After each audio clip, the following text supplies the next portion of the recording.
ODiddy.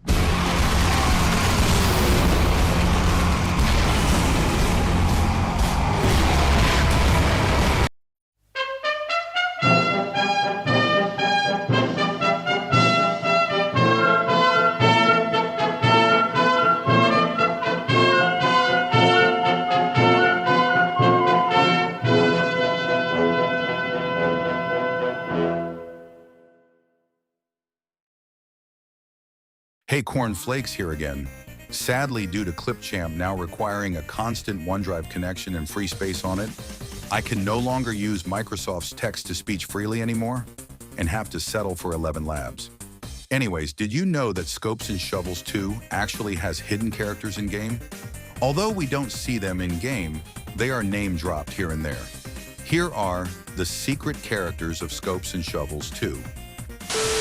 The most obvious characters are mentioned in notes on the maps Old Water and Kachica.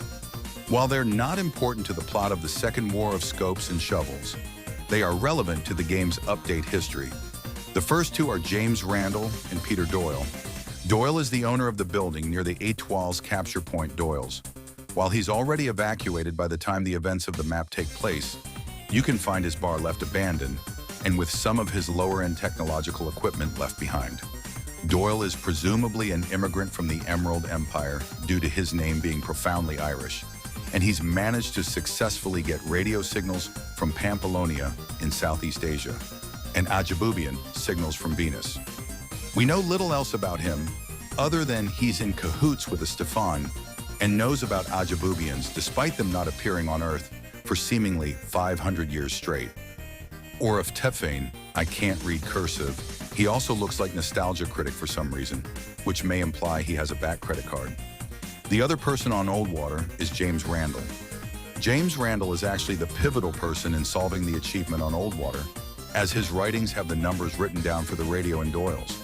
He's the town loon, however, as he both vehemently denies the existence of planets, including Venus, Ajabubians, and the concept of space. However, this may be due to the fact that everyone in the town is extremely sugar high off Bloxy Cola, as it is everywhere and very prevalent in Randall's house. So this may be Doyle's fault. Randall is surprisingly also a conjubilation sympathizer, believing that the current leader of Etoile's, President Babineau, is a bad president. I will excuse those faults because he's clearly a martyr who was slain by Peter. Moving on Kachica, there is a very simple exchange between the UFAR Major Alex and Emerald Empire Captain Aidan Connolly. Connolly is writing the letter to Alex to inform him of a shipment of weapons given to his forces to fight off the Conjubes. This coincides with the Scopes update, which added Scopes and a few other weapons to the game. This is probably a reference to Who Killed Captain Alex, a Ugandan movie that is heavily referenced in-game. The remaining characters in-game are just background dressing, being the family seen in the picture frame on Kachica, Major Xavi Casanova, who is a corpse on Pine 2 and died on June 25th, 2539. Dusty the cat near Etoile's spawn, a random skeleton near Point Butter with a Stahlhelm. There's also finally that one French old guard who was trapped in ice on Kurgan, which you get the musket from. The final set of characters are some of the nation leaders, who have only appeared once or twice in other Octosoft games, or have been given in press releases. President Babineau IV is the 33-year-old president of Etoile and is an ethnic native to the nation. They are currently alive and are listed as they/them in their character bios. According to developer Chaotic Fell, they sound like developer R.D. Green. They are the namesake of the Babineau rifle.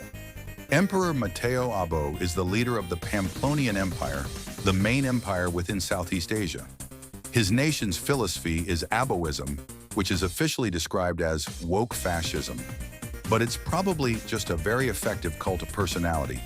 He is currently 39 years old and ethnically Filipino.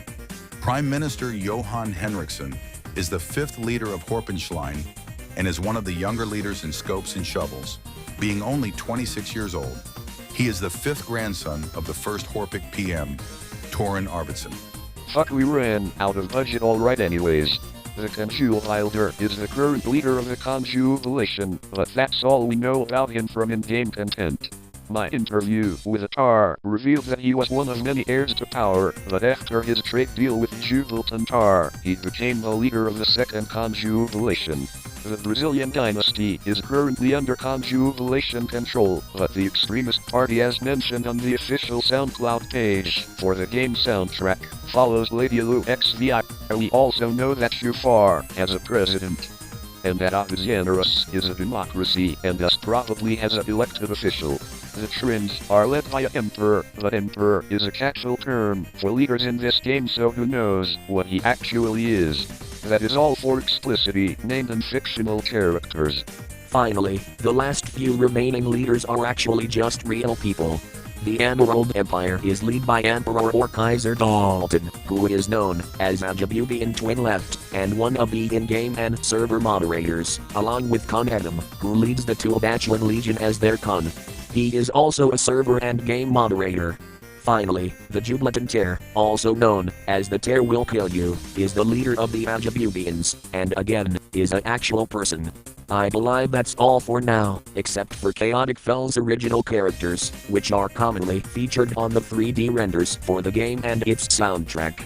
That's probably the last you'll hear of my voice for now until the timeline video comes out, since I ran out of 11 Labs budget and Clipchamp text-to-speech is gone, and I can't record at home.